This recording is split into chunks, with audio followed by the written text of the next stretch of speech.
12ನೇ ಅಂತಾರಾಷ್ಟ್ರೀಯ ಯೋಗ ದಿವಸದ ಶುಭಾಶಯವನ್ನು ಕೋರ್ತಾ ಇದ್ದೇನೆ.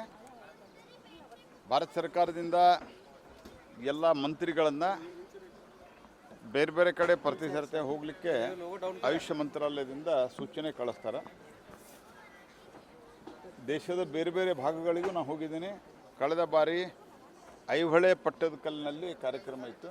ಈ ಬಾರಿ ಬೆಳಗಾವಿಯ ಸುಪ್ರಸಿದ್ಧ ಸುವರ್ಣ ವಿಧಾನಸಭೆಯ ಆವರಣದಲ್ಲಿ ಸೌಧದ ಆವರಣದಲ್ಲಿ ನಮ್ಮ ಜಿಲ್ಲಾ ಆಡಳಿತ ಭಾಳ ಒಳ್ಳೆಯ ರೀತಿಯಿಂದ ಕಾರ್ಯಕ್ರಮವನ್ನು ಆಯೋಜನೆ ಮಾಡಿದೆ. ಅಂತಾರಾಷ್ಟ್ರೀಯ ಯೋಗ ದಿವಸದ ಶುಭಾಶಯವನ್ನು ಕೋರ್ತಾ ಸ್ವಲ್ಪಾದರೂ ದಿವಸ ಯೋಗ ಮತ್ತು ಪ್ರಾಣಾಯಾಮವನ್ನು ಎಲ್ಲರೂ ಅಭ್ಯಾಸ ಮಾಡುವಂಥ ಪ್ರಯತ್ನವನ್ನು ಮಾಡಬೇಕು ಅನ್ನುವಂಥ ವಿನಂತಿಯೊಂದಿಗೆ ತಮ್ಮೆಲ್ಲರಿಗೂ ಶುಭಾಶಯ.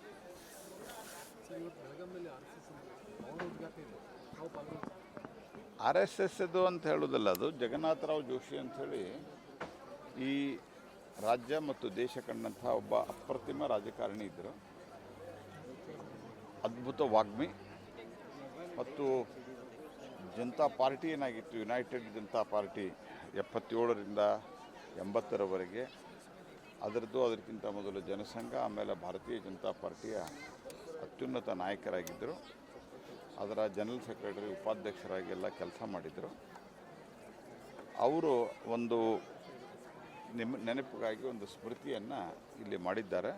ಅದರ ಉದ್ಘಾಟನೆಗೆ ಸಂಘದ ಹಿರಿಯರಾದಂಥ ಶ್ರೀಮಾನ್ ದತ್ತಾತ್ರೇಯ ಹೊಸಬಾಳಿಯವರು ಬರ್ತಾ ಇದ್ದಾರೆ. ನಾವು ಅದರಲ್ಲಿ ಭಾಗವಹಿಸಿ ಇಲ್ಲಿ ಬಂದಿದ್ದೀನಿ. ಇಲ್ಲಿ ಭಾಗವಹಿಸಿ ನಾನು ಅದನ್ನು ಮುಗಿದ ತಕ್ಷಣ ನಾನು ವಾಪಸ್ ಹೋಗ್ತೇನೆ. ಸರ್, ಅದೇ ಕಾರ್ಯಕ್ರಮಕ್ಕೆ ಬಿಜೆಪಿ ರಾಜ್ಯಾಧ್ಯಕ್ಷರು ಬರ್ತಾ ಇದ್ರು. ದಿಢೀರ್ ಅವ್ರ ಭೇಟಿ ರದ್ದು ಕೂಡ ಆಗಿರೋದು ಯಾಕಂದ್ರೆ ಅದು ನಿನ್ನೆ ನನಗೆ ಗೊತ್ತಾಗಿರುವಂಥದ್ದು ಪ್ರಾಥಮಿಕವಾದಂಥ ಮಾಹಿತಿ. ಅವ್ರದ್ದು ನಿನ್ನೆ ಬೆಂಗಳೂರಿನಲ್ಲಿ ಭಾಳ ಜಾಸ್ತಿ ಮಳೆಯಾಗಿ ಆ ವಿಮಾನ ಟೇಕ್ ಆಫ್ ಆಗಿಲ್ಲ ಅಂತ ಹೇಳಿದರು. ಬೆಳಗಾವಿ ಬರಬೇಕಾಗಿದ್ದು ಅಷ್ಟು ನನಗೆ ಈಗ ಆ್ಯಟ್ ಪ್ರೆಸೆಂಟ್ ಇಲ್ಲಿ ಬರೋ ಹೊತ್ತಿಗೆ ಹೇಳಿತ್ತು. ಉಳಿದದ್ದು ನಾನು ಮಾಹಿತಿ ತೆಗೆದುಕೊಂಡು ನಿಮ್ಗೆ ಹೇಳ್ತೀನಿ.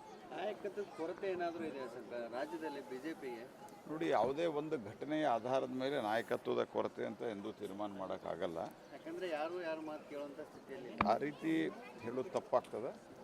ಎಲ್ಲ ರೀತಿಯಿಂದ ಪಾರ್ಟಿ ಅನೇಕ ರೀತಿಯ ಅಡೆತಡೆಗಳನ್ನು ಮತ್ತು ಏಳು ಬೀಳುಗಳನ್ನು ಎದುರಿಸಿ ಇವತ್ತು ದೇಶಾದ್ಯಂತ ಪಾರ್ಟಿ ಗಟ್ಟಿಯಾಗಿ ನಿಂತಿದೆ.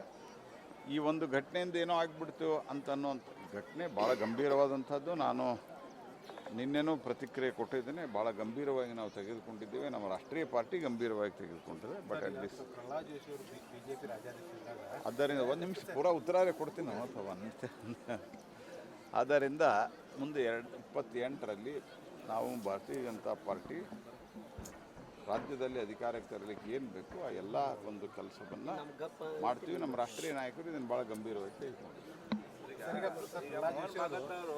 ಬಿಜೆಪಿ ರಾಜ್ಯಾಧ್ಯಕ್ಷರಾಗಿದ್ದಂಥ ಸಂದರ್ಭದಲ್ಲಿ ರಾಜ್ಯಾದ್ಯಂತ ಬಿಜೆಪಿ ವಿರೋಧ ಪಕ್ಷ ಅಂತ ಅನ್ನೋದು ಕಂಡು ಬರ್ತಾ ಇದೆ ಸರ್. ಅದರಲ್ಲಿ ಕನ್ನಡ ಬರ್ತಾ ಇಲ್ಲ. ಬಿಜೆಪಿ ನಾನು ರಾಜ್ಯಾಧ್ಯಕ್ಷ ಅಂತ ತಿಳ್ಕೊಂಡು ನಮ್ಮ ರಾಷ್ಟ್ರೀಯ ನಾಯಕರು ಯಾರೂ ಹೇಳಿಲ್ಲ, ನಾನು ಹೇಳಿಲ್ಲ, ರಾಜ್ಯ ನಾಯಕರು ಎಲ್ಲಿ ಹೇಳಿಲ್ಲ. ಬರ್ತಾ ಇದೆ ಮಾಧ್ಯಮದಲ್ಲಿ. ನಂದೇನು ಅದಕ್ಕೆ ನಾನೇನು ಪ್ರತಿಕ್ರಿಯೆ ಕೊಡಬೇಕು? ಅದಕ್ಕೆ ನಮಗೇನು ಅಂದ್ರೆ ಆ ರೀತಿ ಎಲ್ಲಿಯೂ ಪ್ರಸ್ತಾವನೆಯೂ ಇಲ್ಲ ಅಥವಾ ಯಾರು ಚರ್ಚೆನೂ ಆಗಿಲ್ಲ. ಇಲ್ಲಿ ಕಾರ್ಯಕ್ರಮ ನಡೀತಾ ಇರೋದ್ರಿಂದ ಇಲ್ಲಿಗೆ ಇದನ್ನು ನಿಲ್ಲಿಸ್ಕೊಳ್ಬೇಕಾರೆ ಆನಂತರ ಆ ಸಂಘದ ಕಾರ್ಯಕ್ರಮಕ್ಕೂ ಹೆಂಗಿದ್ರು ಬರ್ತಿರಲ್ಲ, ಅಲ್ಲಿ ಡೀಟೇಲ್ ಆಗಿ ಏನಾರು ಇದ್ರೆ